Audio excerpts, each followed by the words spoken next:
Olá, tudo bem? Bem-vindos novamente a mais uma aula de Física 1. E hoje nós vamos falar aqui sobre a segunda lei de Newton, né? A gente já falou da primeira, já falou da terceira, ficou faltando a segunda, né? Nós vamos falar da segunda, que é muito importante, por isso que tem um capítulo só para ela, tá? O capítulo 5. E ela é importantíssima porque ela vai falar sobre acelerações, né? Como uma aceleração de um foguete, por exemplo, né? Aí vocês estão vendo o Falcon Heavy, da SpaceX, que é a nova bambambam aí dos lançamentos espaciais, né? Inclusive com previsão de levar pessoas para Marte, né? Bacana. Então, quer dizer, para deixar o planeta é necessária uma velocidade muito grande e essa velocidade muito grande só é conseguida com uma aceleração muito grande e, consequentemente, com uma força de impulsão, também conhecida como empuxo, muito grande também, por isso toda essa energia liberada aí, né, para fazer esse foguete voar, ok? Muito bem, então nós vamos falar dessas duas coisinhas da relação entre elas, força e aceleração. A gente viu lá no capítulo anterior que se a restante das forças sobre um corpo é nula, tem duas condições, ele pode estar em repouso ou ele pode estar em movimento retilíneo uniforme. Agora a questão é, e se a resultante das forças não for nula, né? É isso que nós vamos estudar nesse capítulo. E aí, essa figurinha aí já vai dar uma dica, né? O que que acontece quando a resultante não é nula? Quando a força F que move o corpo é maior do que o atrito cinético, por exemplo, né? O que que vai acontecer? Bom, duas coisas. Se o corpo estiver em repouso, ele pode entrar em movimento, como esse bloquinho aqui que estava inicialmente em repouso e aí começa a descer o plano entrando em movimento, né? Mas se o corpo já estiver em movimento também, um carro, por exemplo, você pisa no acelerador, né? E aí a velocidade dele vai aumentar, né? Você vai exercer uma força maior no motor, né? O motor vai produzir um torque maior, uma força maior, e aí vai aumentar a velocidade do veículo. Nos dois casos, vejam, se o corpo está parado e entra em movimento, a velocidade dele muda, e se ele está em movimento, a velocidade vai mudar também. Nos dois casos, se envolve a aceleração. Então, isso envolve a aplicação de uma força resultante, né, diferente de zero, e essa força resultante diferente de zero fornece uma aceleração, tá? E é isso, então, que a segunda lei de Newton vai dizer para a gente, né? Ela vai dizer que toda vez que você tem uma resultante de forças não nula, aparece uma aceleração, né? E mais ainda, a aceleração que o corpo adquire é proporcional a essa aceleração, ou a aceleração é proporcional à força resultante, ou a força resultante é proporcional à aceleração, ok? E tem a mesma direção e o mesmo sentido, essas duas grandezas vetoriais, aceleração e força resultante. E a equação que resume essas ideias é essa, que é a equação da segunda lei de Newton. O vetor força resultante é igual à massa, que é um escalar, né? Vezes o vetor aceleração. Vetorzinho de um lado, vetorzinho de outro, quer dizer que esses dois vetores têm a mesma direção e o mesmo sentido. Só para vocês entenderem, então se você tem uma força F de resultante, você vai ter uma aceleração A, uma pessoa empurrando o carro. Duas pessoas empurrando o carro, você vai ter duas F, né? 2F de força resultante, você vai ter uma aceleração 2A. Se você dobra a força resultante, você dobra a aceleração. Três forças empurrando, 3F de força resultante, 3A de aceleração. Então, a aceleração é proporcional à força resultante. Agora, se você aplica uma mesma força em corpos diferentes, né?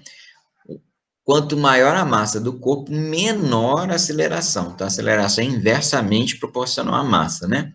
Então, se as três pessoas empurram um carro pequeno ou elas empurram um caminhão com a mesma força, a aceleração do caminhão vai ser menor, né, gente? Então, como o caminhão tem mais massa, ele vai ter uma aceleração menor. Ok? Então, às vezes a gente percebe isso, né? A gente viu lá na ação e reação. Ação e reação são iguais, né? A mesma força que age da Terra no meu corpo, age no meu corpo na Terra. Só que como a massa da Terra é muito maior, a aceleração que age na Terra é muito menor, né? Por isso que eu caio para a Terra e não a Terra cai para mim. Muito bem, unidades de medida envolvidas. A gente vai ter, então, esse triângulo aqui, que vai nos orientar aí com as equações, né? Eu coloquei a resultante das forças em cima, massa e aceleração embaixo, né? Se eu quiser achar a resultante, eu tampo a resultante, vai sobrar o quê? Vai sobrar a massa vezes aceleração. Se eu quiser achar a massa, eu tampo a massa aqui, eu acho o resultante sobre a aceleração, né? E se eu quiser achar a aceleração, resultante pela massa. Ok? Então, como a resultante é massa vezes aceleração, a unidade da resultante, que é a unidade de força, é uma unidade de massa vezes uma unidade de aceleração. Normalmente, a gente vai usar a massa em quilogramas e a aceleração vai ser usada em metros por segundo ao quadrado. Se você fizer isso, a sua força vai ser dada em newtons, tá? Então, na verdade, um newton, é a definição de newton, né? Um newton é 1 quilograma, que é a massa, vezes metro por segundo quadrado da aceleração. Ou seja, um newton, uma força de 1 newton, produz uma aceleração de 1 metro por segundo ao quadrado num corpo de 1 quilograma. Ok? Então, usemos as massas em quilogramas, aceleração em metro por segundo quadrado, para a força sair em newton. Muito bem, e aí eu vou fazer, então, esse primeiro exemplo aqui, para a gente ver como que isso funciona na prática, né? Dá uma lidinha no exemplo aí, rapidinho.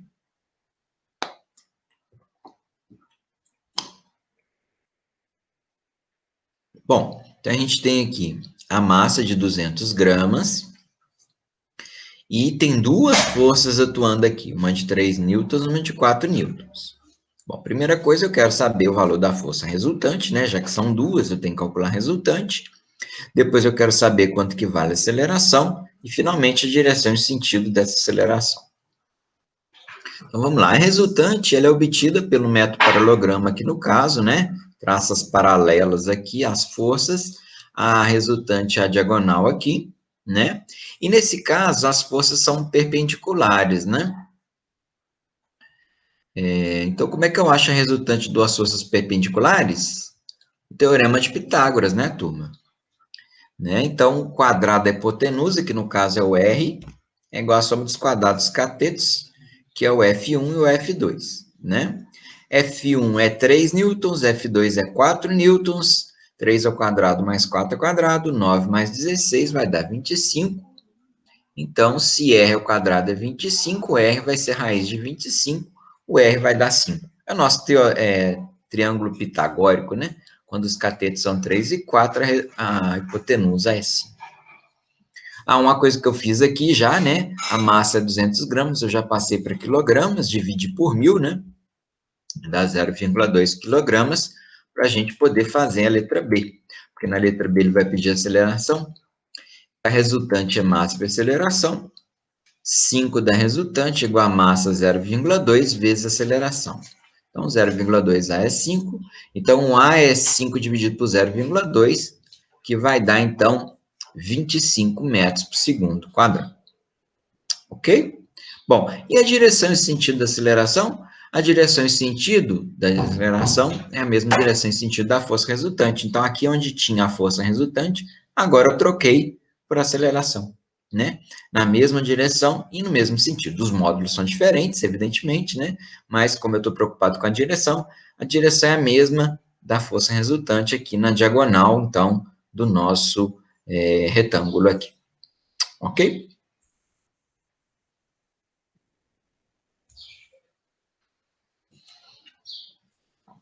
Muito bem. Vamos utilizar agora a segunda lei de Newton em algumas situações particulares, né? Primeiramente, vou começar com o corpo em queda livre, né? Queda livre pode ser no vácuo, né, onde não existe ar, né? Nós já falamos sobre queda livre lá atrás. E pode ser também uma situação em que a resistência do ar é muito pequena, desprezível. Nesses casos, o que acontece? A aceleração do corpo é igual à gravidade. E a resultante das forças é igual ao peso, né? Porque a única força que atua num corpo em queda livre é o peso. Então, na hora que a gente joga isso na segunda lei de Newton, resultante igual a massa vezes aceleração, no caso, resultante entre o peso e a aceleração é a gravidade, então a gente acha essa formulinha aqui, ó. Peso é igual a massa vezes gravidade, né? Ou peso é mineiro, né? MG, Minas Gerais, ok? Ou Maré das Graças, como diz o Pachecão, né? Então, peso pode ser calculado com massa vezes gravidade. O peso em newtons pode ser calculado pela massa do corpo em quilogramas vezes a gravidade, e aí em metro por segundo quadrado. Ok? Essa equação, ela pode ser utilizada não só para corpo em queda livre, tá, gente? Mas em qualquer situação onde você tem a massa do corpo e quer achar o peso dele, é só você multiplicar pela gravidade que você vai achar o peso em newtons. Ok? Bom, e é importante te ressaltar aqui a diferença, porque tem muita gente que confunde, a nossa linguagem acaba confundindo massa com peso, né? Então, algumas diferenças entre massa e peso. Primeira, a massa é a medida da inércia do corpo, que é uma propriedade intrínseca da matéria. A gente já falou sobre a inércia. O peso é a medida da atração gravitacional, ela é uma força, né? É a medida da força de atração gravitacional. Então, são coisas bem diferentes, né? A massa tem o seu valor constante em qualquer lugar, né? Então, por mais que um dia você vá para Marte, né? Tomara que vocês possam ir para Marte, conhecer Marte, a Lua, quem sabe, né? Turismo espacial vai ser uma realidade daqui a alguns anos.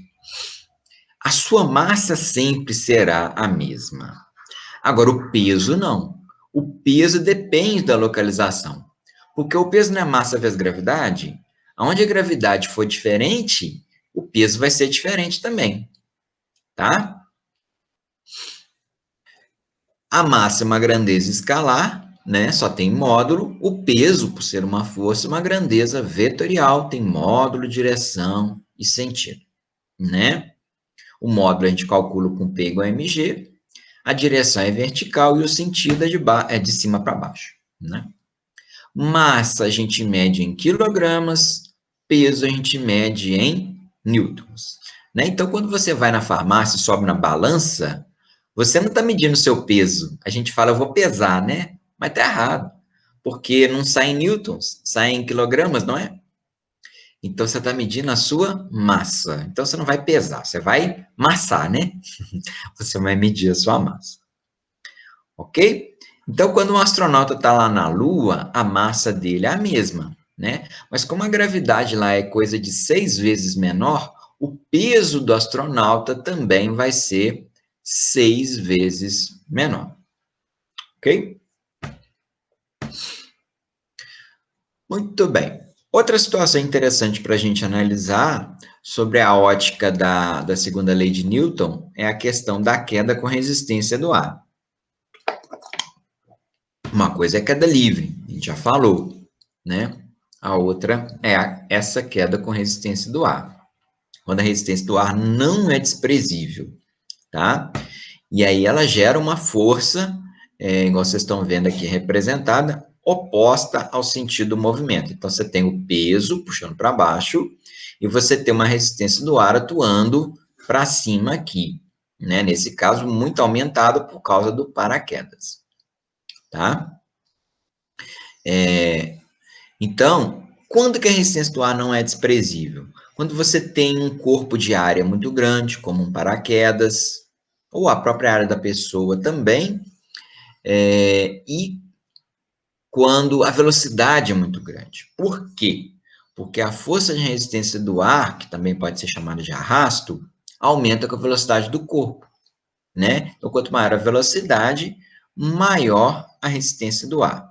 Se uma pessoa pula do alto de uma casa, por exemplo, 3 metros de altura, a velocidade que ela adquire nessa queda é muito pequena e a resistência do ar é desprezível.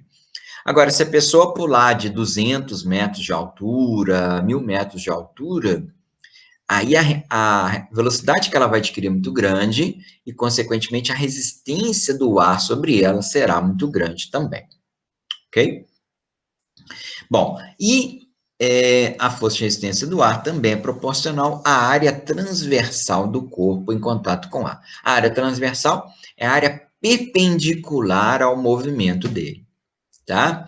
Então, se a pessoa pula numa posição deitada, por exemplo, que é a posição de águia, que é chamada pelos paraquedistas, ela vai ter uma resistência do ar muito maior do que se ela pular de cabeça, se ela pular de ponta, tá? Porque aqui a área de contato, né, do corpo da pessoa com o ar, a área perpendicular ao movimento, é muito maior do que pulando de ponta, ok?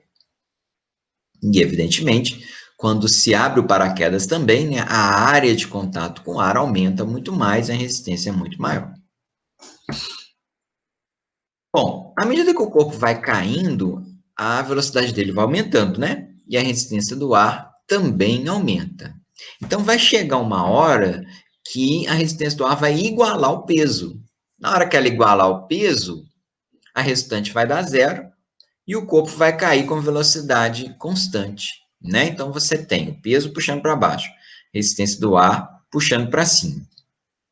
À medida que o corpo vai caindo, o peso é constante, mas a resistência do ar vai aumentando. Como a resistência do ar vai aumentando, vai chegar uma hora que a resistência do ar vai igualar o peso. Na hora que igualar, então, a resultante das forças vai dar zero, e aí o corpo vai cair com a velocidade constante, o movimento retilíneo uniforme. Essa velocidade constante é chamada de velocidade terminal, ok? Porque ele vai chegar no solo com essa velocidade terminal. Só para vocês terem uma noção, uma pessoa, um paraquedista, né? Uma pessoa sem paraquedas, se ela pular aí de uma grande altura, ela vai chegar no chão com velocidades entre 150 e 200 km por hora, quer dizer, vai morrer, né, gente? Agora, com paraquedas, com a área do paraquedas que aumenta, né? Que faz essa resistência do ar aumentar muito, essa velocidade terminal ela cai para cerca aí de 25 km por hora, que é uma velocidade relativamente pequena, dá para você pousar com segurança, ok? Não vou entrar na parte de cálculos aqui, porque é um pouco mais complexo, né? Mas é importante vocês entenderem essa lógica aí da questão da força de resistência do ar se tornar igual ao peso, e aí a pessoa cair com velocidade constante, tá? Mais uma situação de movimento retilíneo uniforme, né? Ok? Muito bem, outra situação interessante para a gente analisar a segunda lei de Newton são as forças no movimento circular, né? Quando uma criança pega uma pedra, por exemplo, amarra no barbante e gira, né? Tem uma força envolvida aqui, né? Bom, por que eu sei que tem uma força, pelo menos uma? Porque a gente sabe que quando o corpo está em movimento circular, existe uma aceleração centrípeta, né? Pelo menos uma aceleração centrípeta. Se o movimento é circular uniforme, você tem uma aceleração centrípeta. Ora, para existir aceleração, tem que existir força, né, gente? Então, a resultante das forças não pode ser zero, porque se fosse zero, o corpo ia mover em linha reta, né? Então, no caso aqui, a força resultante não é zero. E essa força resultante, ela vai ganhar um nome particular agora, vai ser chamada de força centrípeta, FC. Por isso que vocês estão vendo FC escrito aqui, é de força centrípeta. A força centrípeta está relacionada, então, com a aceleração centrípeta. Veja bem, a força centrípeta não é mais uma força que atua no corpo, não. Ela é a resultante das forças no movimento circular uniforme. Tá? Então, cuidado com isso, porque na hora que você for fazer a lista de forças que atuam no corpo, você não vai colocar a força centrípeta. tá? Força centrípeta não é outra força, ela é a resultante de todas as forças, ok? Então, aí, nós vamos jogar na segunda lei de Newton, né? Resultante das forças é igual a massa para aceleração. A resultante das forças é a força centrípeta, né? E a aceleração é a aceleração centrípeta. Aceleração centrípeta, a gente viu lá atrás que ela é v ao quadrado sobre raio, né? Então, no lugar da aceleração centrípeta, entrou aqui v ao quadrado sobre raio, e a gente tem essa nova equação aqui para a força centrípeta. Pode usar essa de cima, calculando a aceleração centrípeta separadamente, ou se quiser calcular tudo junto, força centrípeta é igual a massa, velocidade ao quadrado sobre raio. É importante se dizer que a força centrípeta, como ela é uma resultante de forças, às vezes ela é provocada por uma força ou ela é provocada por mais de uma. Então, cada problema tem que ser analisado com cuidado. Por exemplo, aqui, a questão do globo da morte, né, que a gente vê muito aí em circos, né, até hoje vê, né, o pessoal tem aquele globo gigante que o pessoal fica andando de moto lá dentro. O que acontece, né? Se você pega aqui, no ponto A aqui, que é o ponto mais alto do globo, que a pessoa fica de cabeça para baixo, a gente tem a normal, que ela é perpendicular ao apoio, dirigida para fora do apoio, ela fica na mesma direção e no mesmo sentido do peso, que é o mg aqui, ó. Então, a força centrípeta, nesse caso, é a soma dessas duas, normal mais peso. Ok? Agora, aqui embaixo, no ponto C, a normal está para cima e o peso está para baixo. Então, a força centrípeta, que é a resultante dessas duas, ela vai ser a normal menos o peso. Tá? Inclusive, a normal tem que ser maior do que o peso nesse caso, porque você tem uma resultante dirigida para o centro. Ok? E nos pontos B e D, que o peso é vertical, né? Mas o que aponta para o centro é a normal, né? A normal é que aponta para o centro. Então, a força centrípeta é igual a normal, tanto nos pontos B quanto no ponto D. Ok? Então, depende da situação, depende do ponto que o corpo está para a gente achar a força centrípeta. Muito bem. E, antes da gente encerrar, vamos fazer um exemplinho para ver como que isso fica na prática, né? Vamos ver aí esse exemplo, dar uma lidinha nele aí rapidinho.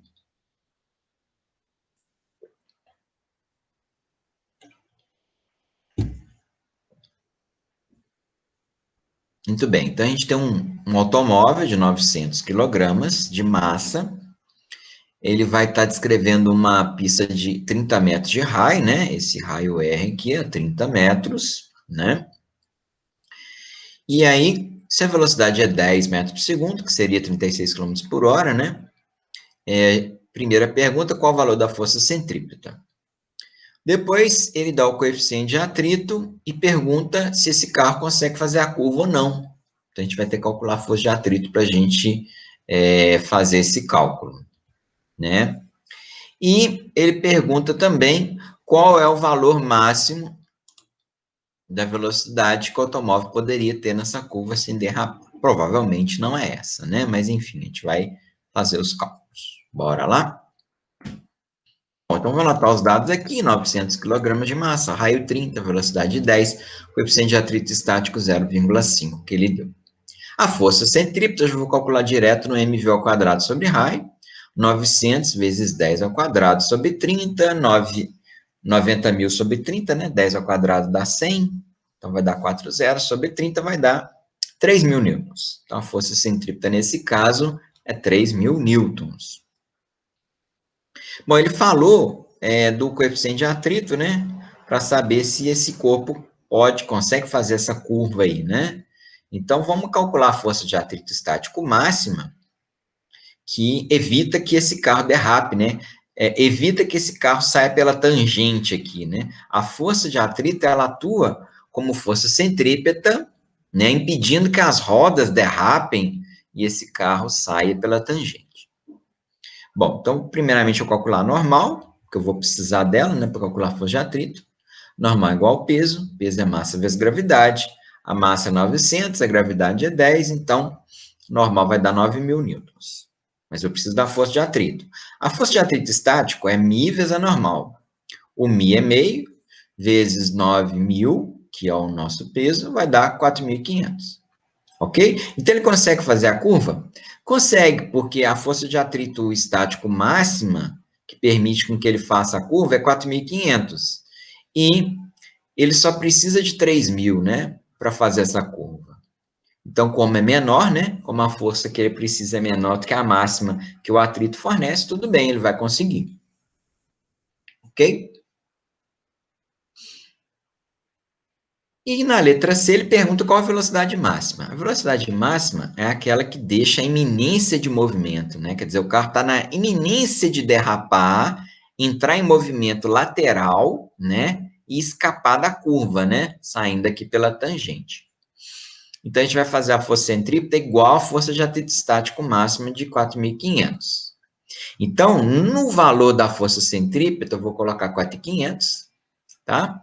A massa é 900, né? V ao quadrado sobre o raio, que é 30, né? Multiplicando cruzado aqui, 900V quadrado é igual a 13.500, consequentemente, V quadrado é 15, o que daria, tirando a raiz aí, 12,2 metros por segundo de velocidade, a velocidade máxima que ele deveria ter. Ok?